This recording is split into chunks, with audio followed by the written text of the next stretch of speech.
नमस्कार दोस्तों, हमने अपने पिछले वीडियो में गणित में कक्षा 10 में पहले अध्याय को पढ़ लिया था। आज से हम दूसरा अध्याय शुरुआत करने जा रहे हैं जिसका नाम है बहुपद। तो आइए, तो बहुपद किसे कहते हैं ये जानने से पहले कुछ चीज़ें हैं उनके बारे में जानकारी हमें होनी चाहिए। तो वो क्या है, आइए सीखते हैं।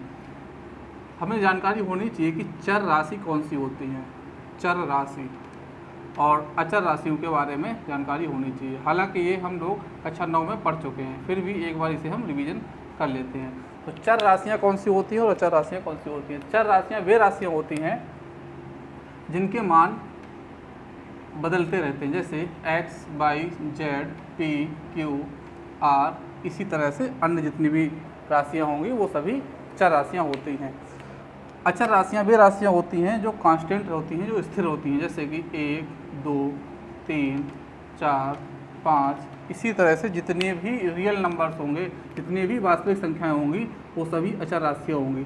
जैसे √3, -4, -6, यानी कि वे सभी राशियाँ अचर राशियाँ होंगी जिनके मान नहीं बदलते हैं, जो हैं वही रहेंगे, स्थिर रहते हैं हमेशा। यदि हम इन दोनों को एक साथ में लिख लें प्लस या माइनस के साथ में, जैसे कि लिखा हमने x + 1 या लिखे हम 2x गुणा में लिख लिया, तो ये जो हमें प्राप्त होता है, ये जो व्यंजक प्राप्त होता है, यही हमारा बहुपद कहलाता है। ये क्या कहलाता है? बहुपद कहलाता है, यही हमारा बहुपद कहलाता है। जैसे x⁻2 + 1 या फिर x⁻2 + 2x + 2, ये सभी बहुपद हैं हमारे। अब इन बहुपदों को कैसे प्रदर्शित किया जाता है, क्या दो, तो इन्हें कैसे प्रदर्शित करेंगे। जैसे ये तो हमारा बहुपद हो गया, लेकिन इसे हम कैसे, जैसे कि ये जो बहुपद है तो किस किस चर में है, ये x में है, तो यहाँ पर लिख देंगे यह जो बहुपद है हमारा x में है। इसे इस तरह से हम लिख सकते हैं। इसे हम, ये किस में है, ये भी x में है। ये वाला जो बहुपद है हमारा, ये x और y में है, x और y में है। जैसे हमें कोई बहुपद लिखना है, x, y और z में लिखना है, 3 चरों का प्रयोग करना है, तो हम लिख सकते हैं x⁻2 + y + z + 1। ये हमारा 3 चरों में बहुपद हो गया। ये यहाँ पर दिखाता है, यहाँ पर भी दिखाता है कि आगे वाला जो बहुपद लिखा हुआ है ये कौन, इस बहुपद में कौन कौन से चरों का प्रयोग किया गया है। तो चर राशियाँ और अचर राशियों को जब एक साथ लिखते हैं तो हमें बहुपद प्राप्त होता है। बहुपद को प्रदर्शित करने के लिए हम सामान्यतः p का प्रयोग करते हैं। ब्रैकेट में हम वह चर राशियाँ लिख देते हैं जिन चर राशियों के द्वारा बहुपद लिखा जाता है। हम बात करें बहुपद की घात के बारे में। बहुपद की घात,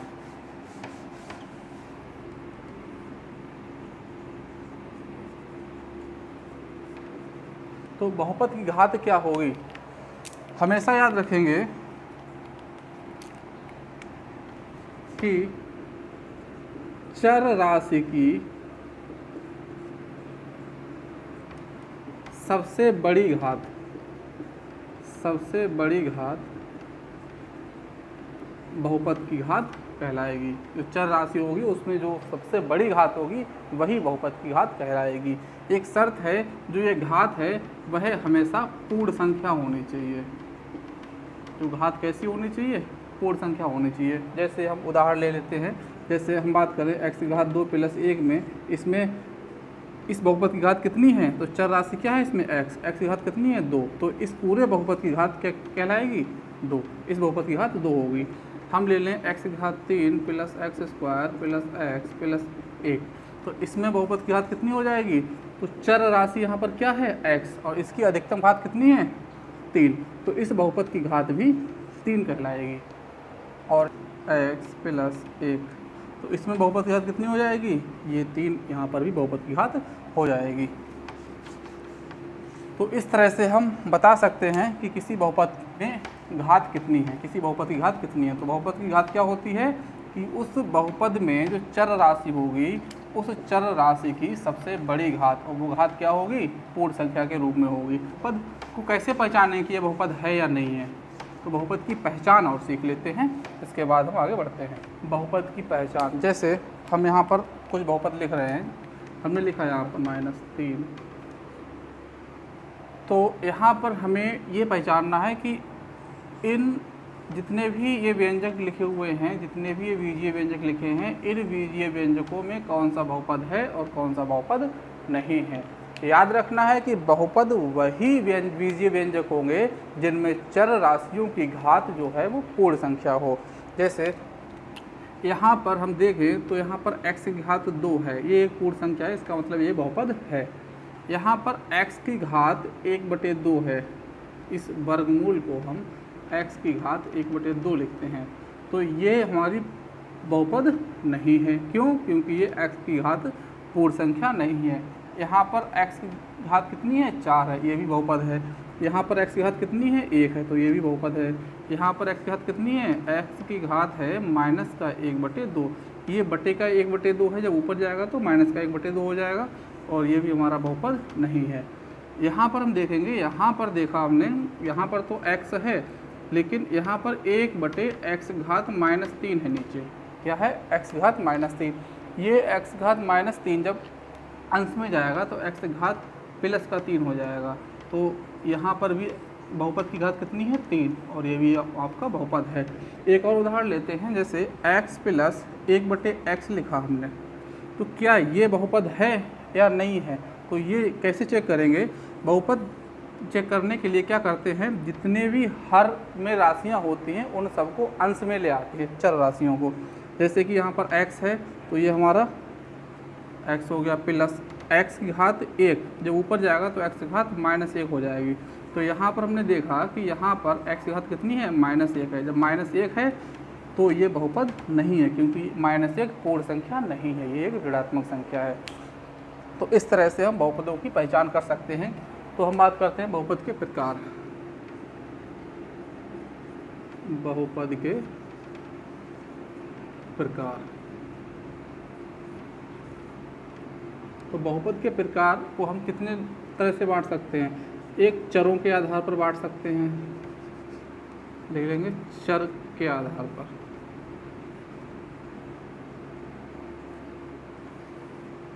एक हम पदों के आधार पर बांट सकते हैं, और एक घात के आधार पर बांट सकते हैं।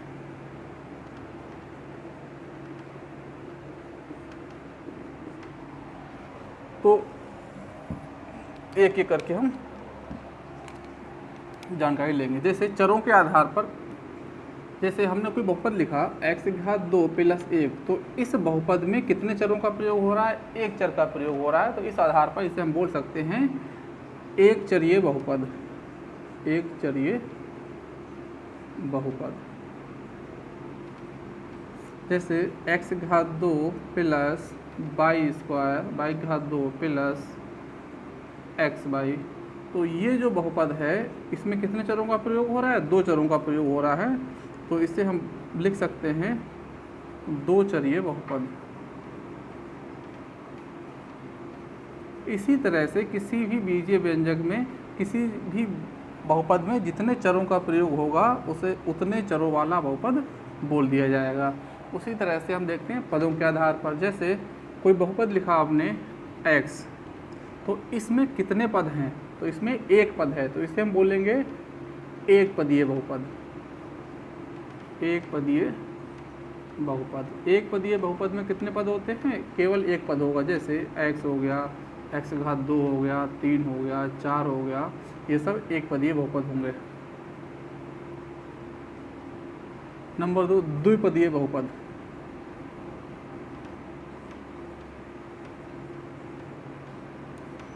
द्विपदीय बहुपद में 2 पद होंगे। जैसे x² + 1 हो गया, 3x + 4 हो गया, इस तरह से ये सभी 2 पद के होंगे। लिख सकते हैं x की घात 3 + x की घात 2, ये भी हमारा 2 पद का बहुपद है। इसके बाद त्रिपदीय बहुपद।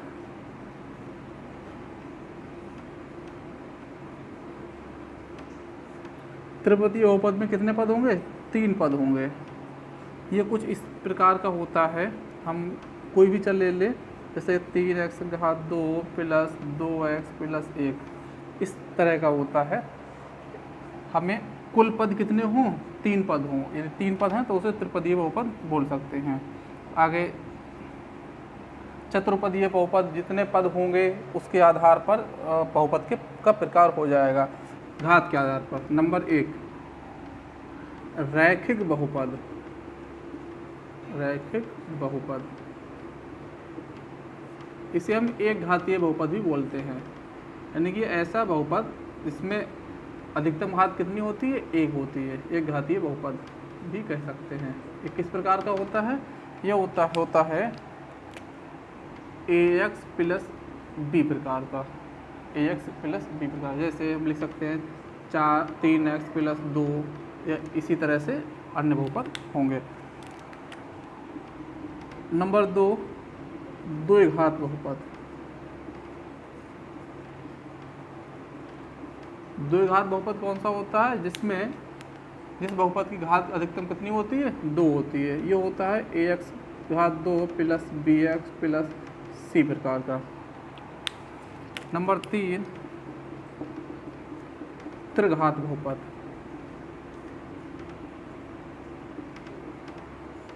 त्रिघात बहुपद में घात कितनी होती है चर राशि की, 3। जैसे ax घात 3 प्लस bx घात 2 प्लस cx प्लस d, इस तरह का बहुपद ये होगा। चतुर्घात बहुपद।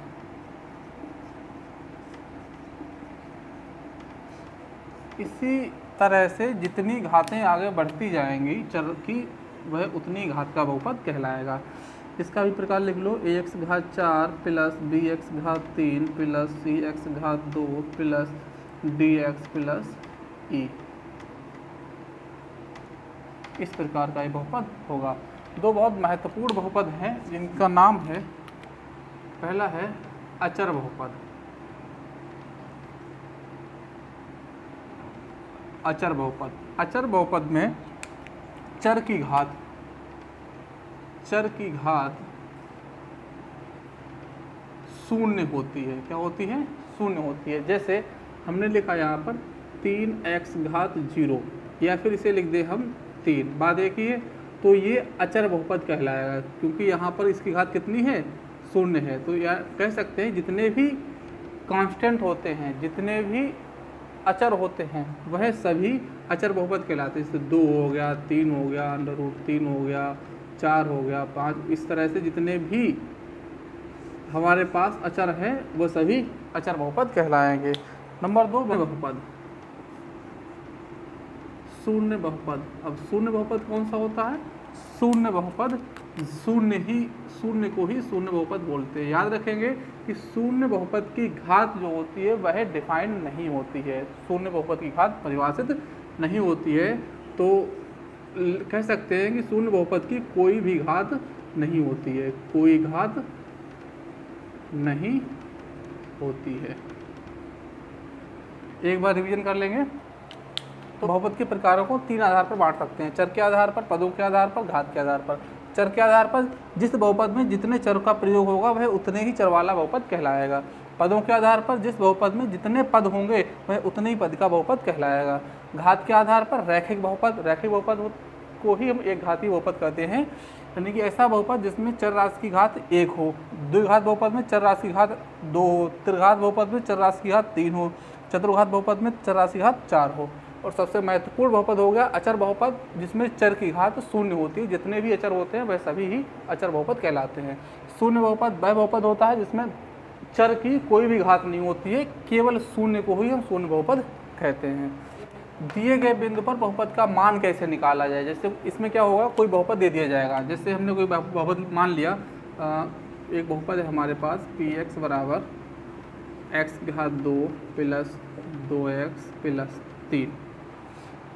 प्रश्न में क्या करेगा कि आपको बता देगा कि इस बहुपद का मान x बराबर 2 पर ज्ञात कीजिए, यानी कि एक बिंदु दे दिया x बराबर 2, इस बिंदु पर इस बहुपद का मान निकालना है। तो हमें क्या करना है, कुछ नहीं करना, केवल इस x की जगह पर हमें ये बिंदु रख देना है।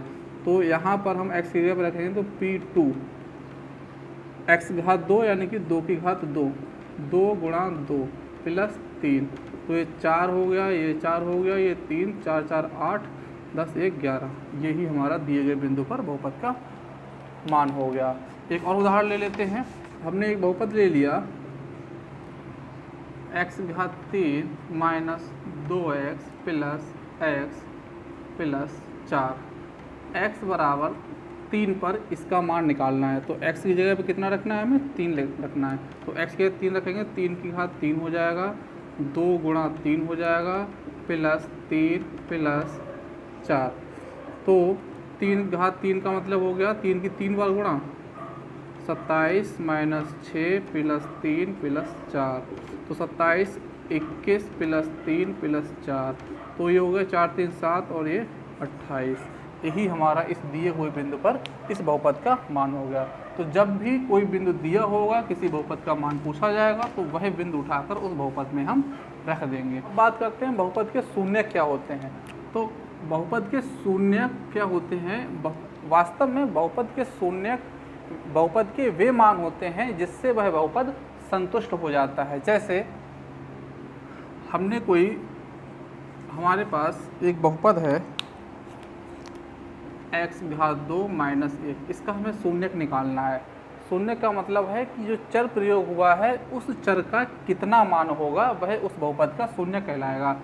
हमने बताया कि जो शून्यक होते हैं उनके द्वारा, शून्यक एक बिंदु होता है, एक पॉइंट होता है जिसके द्वारा ये बहुपद संतुष्ट होता है। संतुष्ट का मतलब होता है कि जो बिंदु है हमारे पास, जैसे हमारे पास एक बिंदु ले लिया हमने 1, इस बिंदु को हम इसमें रखें और इसका मान शून्य हो जाए तो यह इसका एक शून्य कहलाएगा। जैसे कि हमने एक बहुपद ले लिया px बराबर x घात 2 माइनस 1, तो इस बहुपद के शून्य निकालना है तो हम कोई भी बिंदु ले लेते हैं। हमने सबसे पहले 1 लेते हैं, तो हमने एक बिंदु ले लिया, 1 हमने रखा x की जगह पर, 1 की घात 2 माइनस 1 यानी 1 माइनस 1 बराबर 0।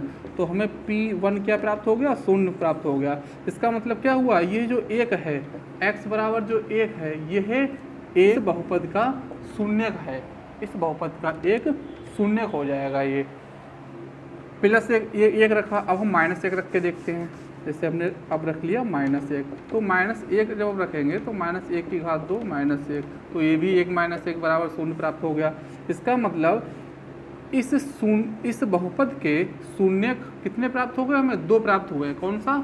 x बराबर 1 और x बराबर -1, यानी कि 1 + 1 प्राप्त हो जाएगा और 1 -1 प्राप्त हो जाएगा। एक बहुत महत्वपूर्ण बात है, वो जैसे कोई एक घात बहुपद है या 2 घात बहुपद है या फिर 3 घात बहुपद है,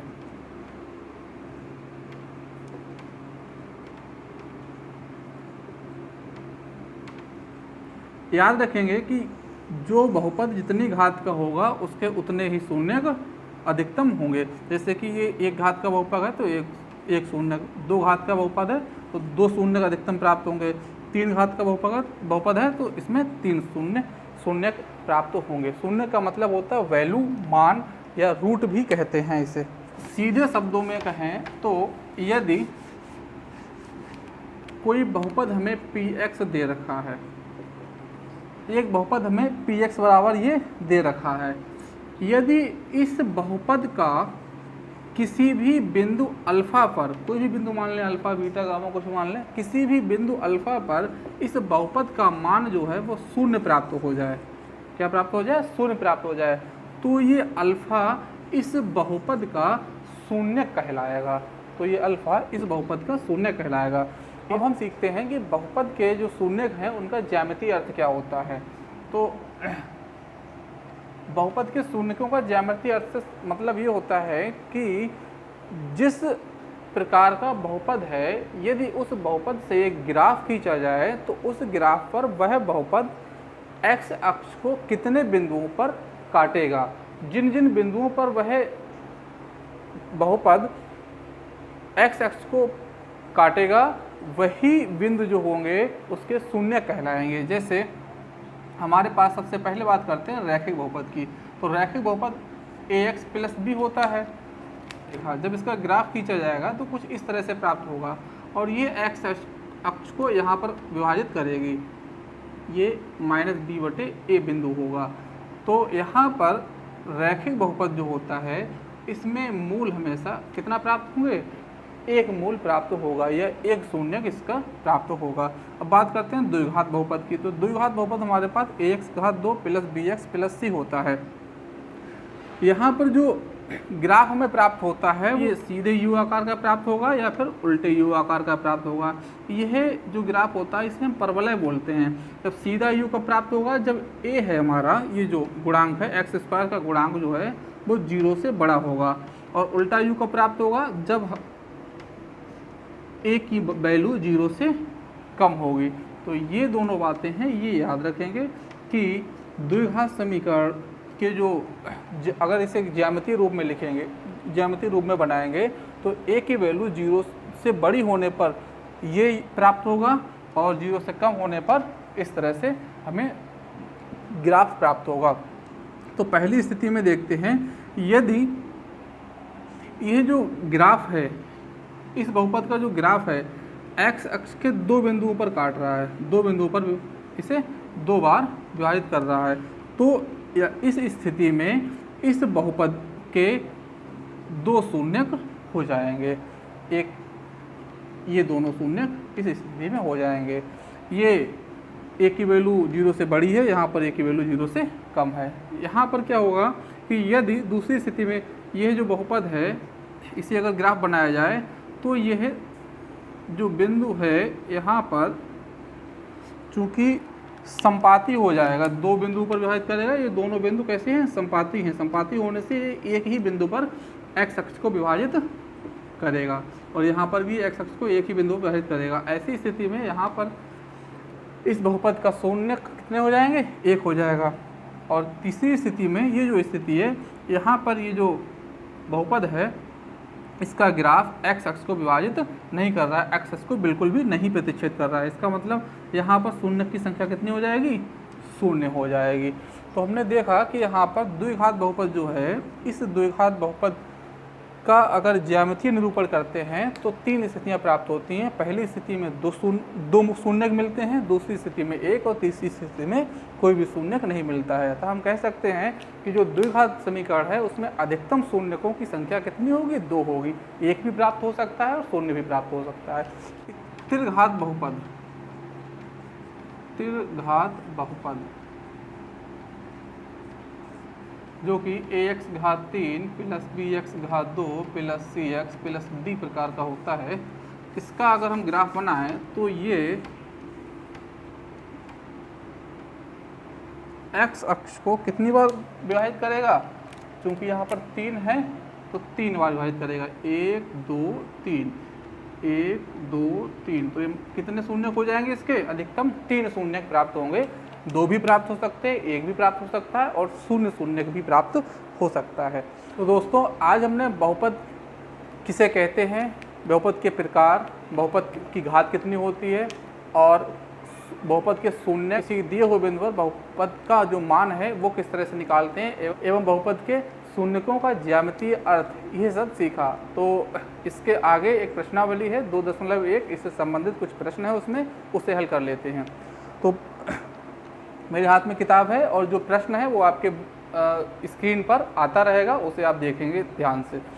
तो पहला प्रश्न है, दे रखा है कि किसी बहुपद px के लिए y बराबर px का ग्राफ नीचे आकृति में दिया गया है। प्रत्येक स्थिति में px के शून्यकों की संख्या ज्ञात कीजिए।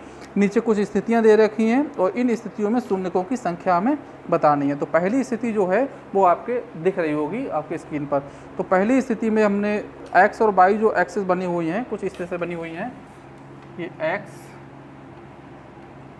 और ये y, यहाँ पर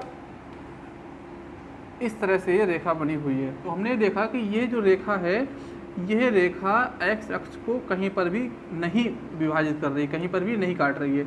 इसका मतलब क्या हुआ है कि इसमें जो शून्यक हैं, इस ज्यामितीय निरूपण का जो शून्यक है वो कितना होगा? 0 होगा। कितना शून्यक होगा? 0 ही प्राप्त होगा। दूसरा प्रश्न लेते हैं। दूसरे प्रश्न में आपको दिख रहा होगा कि ये ग्राफ है, वह ग्राफ कुछ इस तरह से, ये ग्राफ कुछ इस तरह से जा रहा है। तो ये एक्स अक्ष को, इस अक्ष को कहाँ, एक बिंदु पर काट रही है। मतलब इस ज्यामितीय निरूपण का जो शून्यक है वो कितना होगा, 1 होगा। इसके अगले वाला जो प्रश्न है वहाँ पर देखो एक्स अक्ष को 3 स्थान पर यह ग्राफ विभाजित कर रहा है, काट रहा है। कुछ इस तरह से बना हुआ है, इस तरह से। तो 1 2 3, तो इसमें के शून्यकों की संख्या कितनी हो जाएगी, 3 हो जाएगी। आपको कुछ नहीं करना है, ये देखना है कि ये ग्राफ बना हुआ है ये एक्स अक्ष को कितने स्थानों पर विभाजित कर रहा है। जितने स्थानों पर विभाजित करेगा वही उस ज्यामितीय निरूपण के शून्यक होंगे। चौथे में यह ग्राफ 2 जगह काट रहा है, कुछ इस तरह से, यहाँ पर और यहाँ पर। तो इसके भी शून्य कितने हो जाएंगे, 2 हो जाएंगे। पाँचवें में ग्राफ 1 2 3 4, पाँचवें में ग्राफ 4 जगह विभाजित कर रहा है, 1 2 3 4 जगह। तो यहाँ पर भी शून्य कितने हो जाएंगे, 4 हो जाएंगे। छठे में 1 2 3 जगह पर, तो इसका मतलब यहाँ पर शून्यकों की संख्या कितनी हो जाएगी, 3 हो जाएगी। दूसरा भी प्रश्न इसी तरह से और तीसरा भी कुछ इसी तरह से। तो इन प्रश्नों को मैं सामने बोर्ड पर अभी आपके स्क्रीन पर दिखेंगे और उन प्रश्नों का स्क्रीनशॉट ले लीजिएगा और उन्हें हल करिएगा। ठीक है, हल करने के बाद में उनके जितने जो आंसर हैं उन्हें हम कल की जो वीडियो होगी उसमें उसकी शुरुआत करने से पहले उन आंसर्स को बता दिया जाएगा, जिससे आप चेक कर लेंगे। तो आज के लिए दोस्तों बस इतना ही, और कल हम शुरुआत करेंगे बहुपद के अन्य जो पार्ट हैं उनके बारे में पढ़ेंगे।